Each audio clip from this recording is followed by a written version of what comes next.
Good morning, good morning, good morning. It is Friday, finally. We have made it through the week. It is Friday, the 2nd of May. This is the morning blast with myself and Mr. Michael Brown. We will be providing you with the best way to jumpstart your trading day, and hopefully, my stupidity usually puts a smile on people's faces. But before we crack on, I'll get the legals out of the way. So, as usual, nothing discussed in this space session constitutes trading or investment advice or infers any kind of endorsement by PIQ, myself, Ryan Paisley, or indeed that of Mr. Michael Brown. How are you, my good friend? Well, very good morning, Ryan. Good morning, everyone. Happy Friday. I must admit, I'm bitterly disappointed. I was expecting to hear you incredibly hungover this morning, but you sound surprisingly chirpy. Don't let the sounder disguise the fact that I am hanging out of my arse. Oh, no. Oh, dear. I blame you. I blame you. You led me astray yesterday. How could I lead you But astray when I went home before you? right, details, mate. Details. Don't worry about the details. And we go again in a couple of hours. Oh, we do indeed. We do indeed. Well, let's crack on then, because the quicker we get through the blast, the quicker we can get to payrolls, and then the quicker we can get to the pub. That is how Friday Yes. is going to work today. In terms of markets, yesterday was another decent day in terms of risk appetite. The S&P 500 closing higher by around 0.6%. The Nasdaq 100 adding 1.1%. Is worth bearing in mind that although we did close quite some way off the intraday highs, that is now the eighth straight daily gain for the S&P 500. We have not had Ooh. a 9-day winning streak for 2 decades, all the way back in November of 2004 to be precise. Although, of course, we have the small issue of the latest US labour market report to get through today, which could indeed put the brakes on this recent rebound that we've been seeing. Get up. What was that? That was me saying get up. Oh, right. Oh, I see. In terms of markets elsewhere, we saw treasuries losing ground across the curve, yields rising across the curve, the 2-year yield rising by around 10 basis points, trading north of 3.7% this morning. The 10-year yield also rising by around 7 basis points yesterday and getting within inches of 4.25% in the Asia session today. As treasuries sold off, we saw the dollar gaining ground, with the dollar index rising north of the 100 handle once more, although we have surrendered some of that advance overnight. Although pretty much all G10 peers traded softer yesterday, that weakness was led by the Japanese yen after what was interpreted as a dovish BOJ decision. Dollar yen trading around 143 before the BOJ yesterday and trading up to a high just shy of 146 in the Asia session overnight. In terms of fundamental catalysts from yesterday, a few bits and bobs worth getting through. In terms of the data slate, of course, we had the weekly US jobless claims figures. Initial claims coming in at 241,000 in the week to the 26th of April, above expectations and also a 2-month high. The continuing claims print, which references the week to the 19th of April, that came in at its highest level since November of 2021 at 1.916 million, up from a prior 1.841 million. And of course, that is going to spark some concern, although it doesn't pertain to the April non-farm payrolls survey week. It is nonetheless going to spark a small degree of concern around the state and health of the US labour market. We also had the latest ISM manufacturing PMI figures out of the States yesterday. The headline index falling to 48.7 in April, down from a prior 49, although not quite as bad as the 48 that consensus had been expecting. The details of that report were a little bit mixed, though. Prices paid continuing to increase, rising to 69.8 from a prior 69.4, while new orders and employment both remained in contractionary territory, albeit both ticking up marginally from the rates that we saw in the month of March. Of course, a few trade headlines worth bearing in mind. We heard from the White House, or the NEC director, I should say, Kevin Hassett, yesterday, who was saying in a television interview that we are very close to making progress with China. So that, of course, means that they haven't actually made any progress yet. We 90% also done. 90% done. Oh God, honestly, it is like But that you know on what? But the thing steroids, is, isn't it? we actually joked before this all kicked off that, oh God, please don't be like the 90% done from the first administration, Trump's first term. But this is exactly what it is, and it's Yeah, so depressing. It is because you've seen this film before. That's the problem, Yes. and now it's like we're watching it on repeat. It's like the sequel that doesn't quite live up to the original, isn't it? We also heard from President Trump speaking about trade yesterday. He said that Treasury Secretary Scott Bessent is negotiating with 200 countries to try and strike trade deals. Tell you what, that's a bloody achievement because there's only 195 countries in the world. So I'm not sure where the other five that have come from that Trump seems to have magicked up. We also actually heard from the Treasury Secretary himself yesterday. Sadly and annoyingly, he was talking about the Fed, and he was saying that the fact that 2-year Treasury yields are trading below the Fed funds rate is a signal that the Fed should deliver rate cuts. Personally, I think this is actually, in my mind, this is almost worse than Trump slagging off the Fed. We've kind of come to expect that at this moment in time. But for the Treasury Secretary to be going down that path is, well, certainly very worrying, but also suggests, as we kind of expect, whoever Bessent picks to replace Powell, let's be honest, they're going to be a bit of a puppet. Sticking with trade and other countries dealing with the United States, according to the Financial Times, the EU's Maros Stefcovic, who is, of course, the trade commissioner, the European Union are ready to make Trump a 50 billion euro offer on trade. But Stefcovic has also said that the Eurozone would not accept this 10% reciprocal tariff remaining in place as a quote unquote fair resolution to trade talks. I think this is something that we need to pay very, very close attention to, actually, because we've heard numerous times from the Trump administration that no matter what trade deals are struck, this 10% baseline levy is likely to remain in place. And I think that's one thing, there's negotiations obviously ongoing, we believe, with Japan and potentially with India as well. One thing that will be very important to watch and to look for when those deals do, or if those deals do get announced, is whether that 10% levy is a baseline Yeah. or whether there is a way for that to be sort of negotiated away. Because clearly and rightly, people are saying, well, if we're going to get a trade deal with you, that we don't really want to accept a permanent tariff as part of that trade deal. We also heard from China overnight. This is according to a statement from the Ministry of Commerce in China. They are apparently evaluating the possibility of trade talks with the United States. I mean, I'm evaluating the possibility of running a marathon. It doesn't mean I'm going to do it. I could just think about doing it. China have also urged the US to show sincerity and said that the US should be ready to remove unilateral tariffs. Very much a kind of repeat of familiar rhetoric on this one, to be completely honest with you. I'm not entirely sure it adds much by way of fresh information to the overall debate.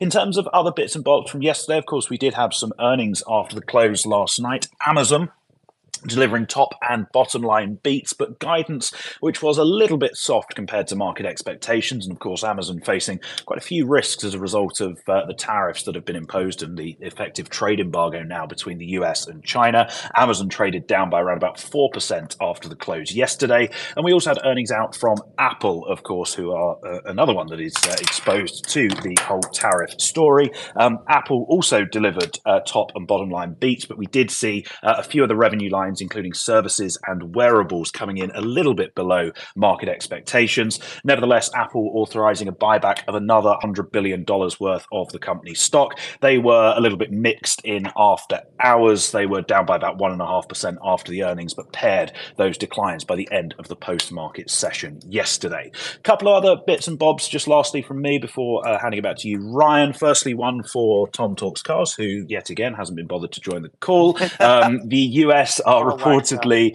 considering easing some of these curbs on the exports of NVIDIA chips. Trump is, of course, on his way to the Middle East in the very near future, I believe next weekend. And there is some talk that the US may modify or basically bend the rules around AI chip exports, but only for the UAE. So obviously Trump trying to curry some favor with the folk in Abu Dhabi and Dubai. And last but by no means least, one here in the United Kingdom.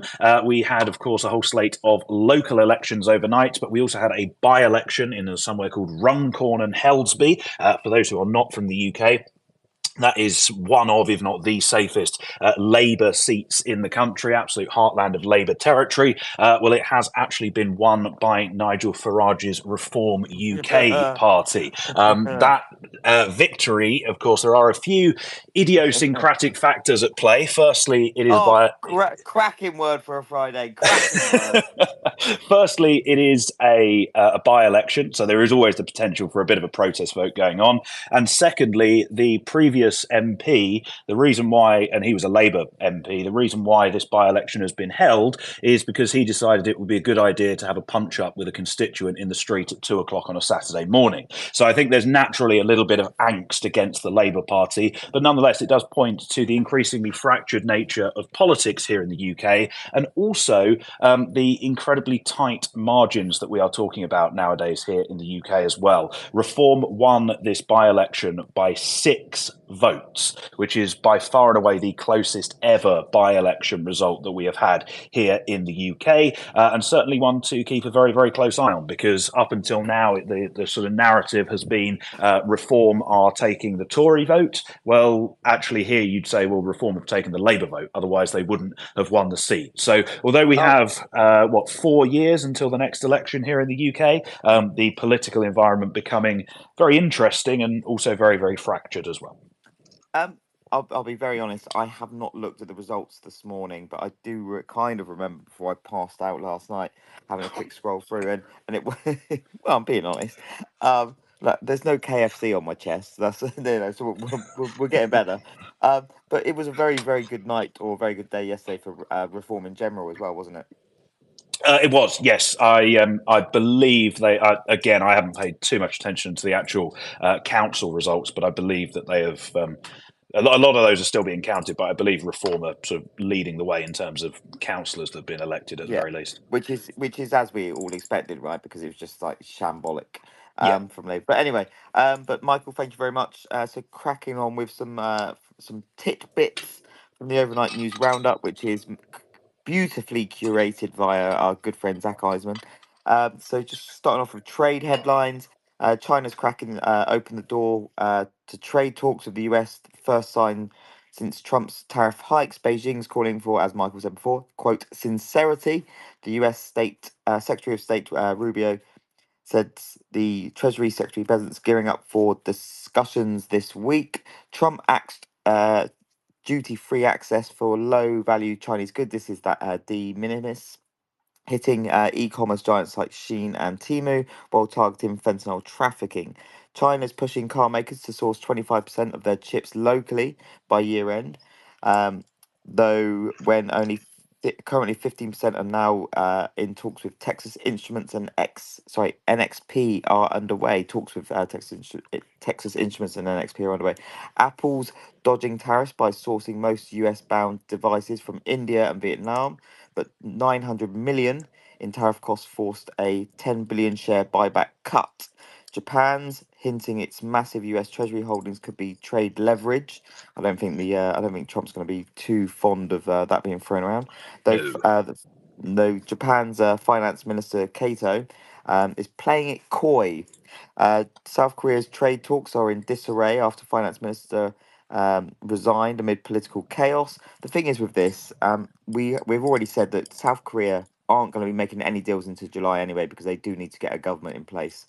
So the fact that their current finance minister has resigned, to be honest, I don't think it's set things back that much because they weren't exactly in a great place anyway. But anyway, do you know actually? Timu, One go thing I was thinking about this on my way into the office this morning because I live such a wild existence. on.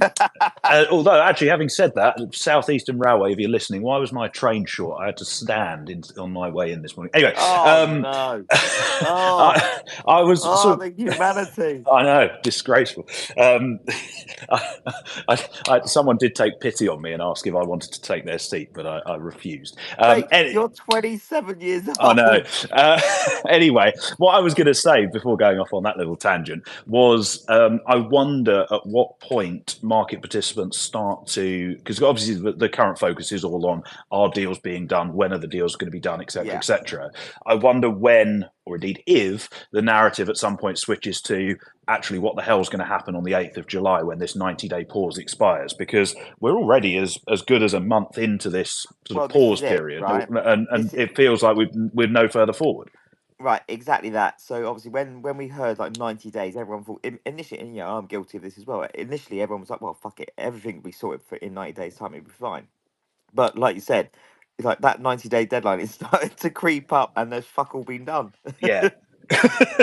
No, And it is pretty one of much. those that is just going to creep up, and it will be, oh shit, it's the 1st of July now. Yeah, no, exactly that, exactly that. Where was it? Timo. Apparently, they're flipping their business model, ditching Chinese imports to focus on local US merchants.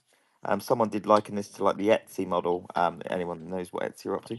In macro news, Trump's 2026 budget dropping tomorrow slashes over 160 billion from environmental, education, and foreign aid programs. The House Republicans plan to raise 15 billion with a B from oil, gas, and coal leases to bankroll Trump's tax cuts. U.S. banking reserves hit a 4-month low as banks redirect cash to the RRP facility, tightening balance sheets. Trump's pulling taxpayer subsidies for NPR and PBS, accusing them of bias. Manufacturing across Asia tanked in April, with firms freezing orders amid Trump's 10% baseline tariffs.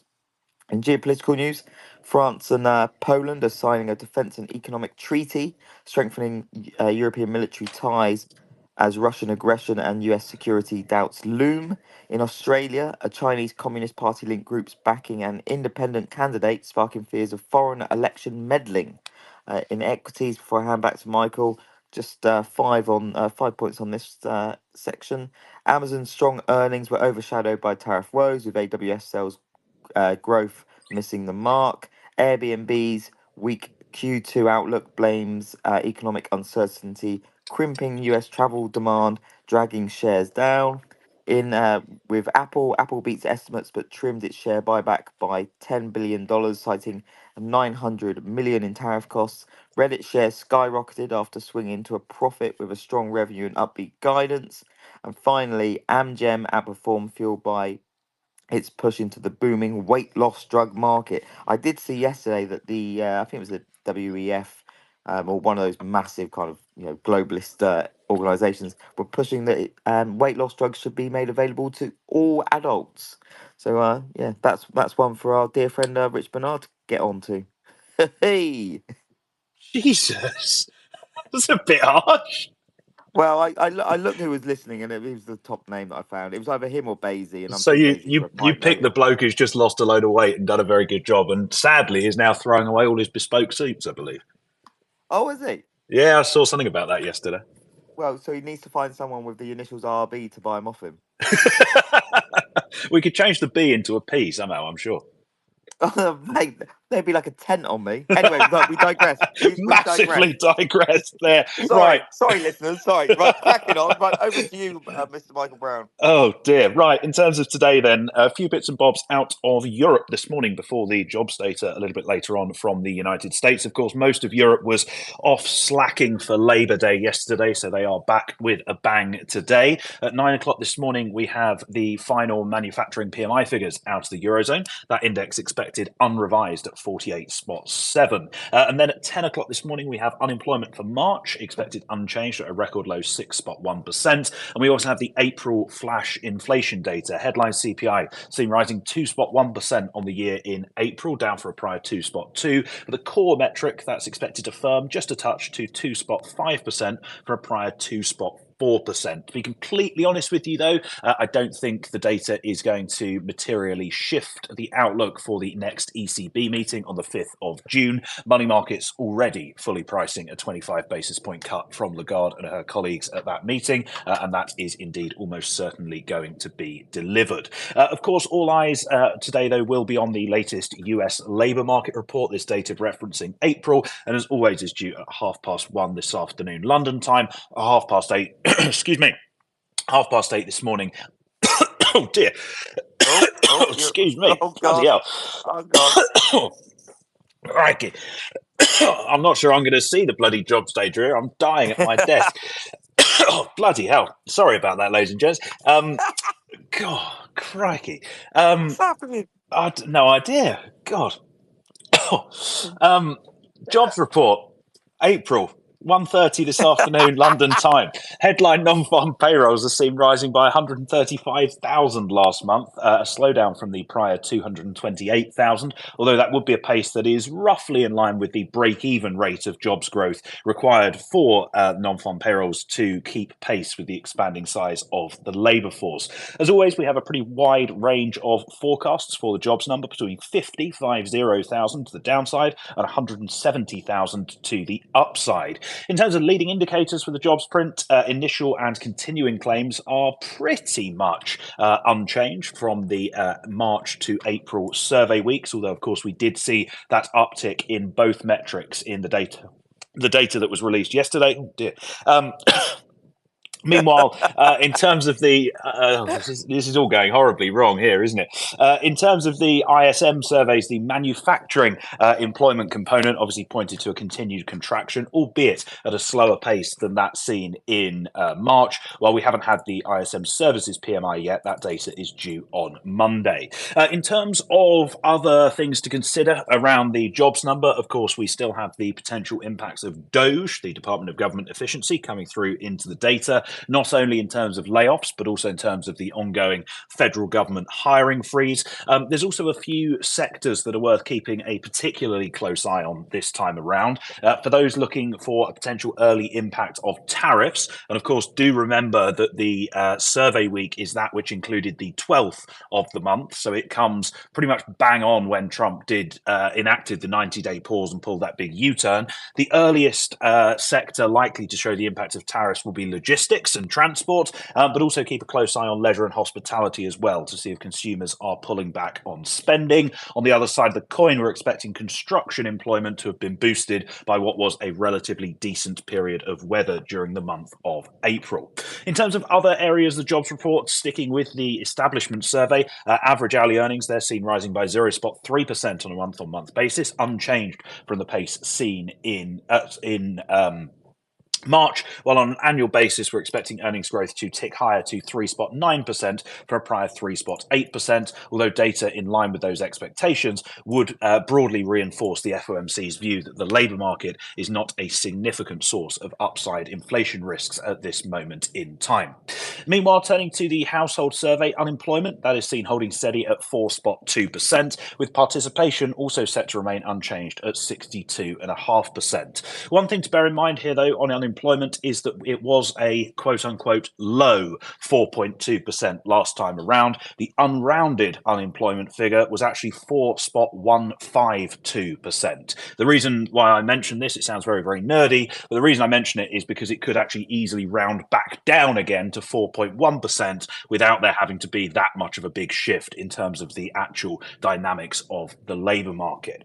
In terms of money market pricing for the FOMC, we currently see markets pricing around a 7% chance of a 25 basis point rate cut at the next Fed meeting next Wednesday, while markets also discount around a 2 in 3 chance of a 25 basis point cut at the following meeting in June.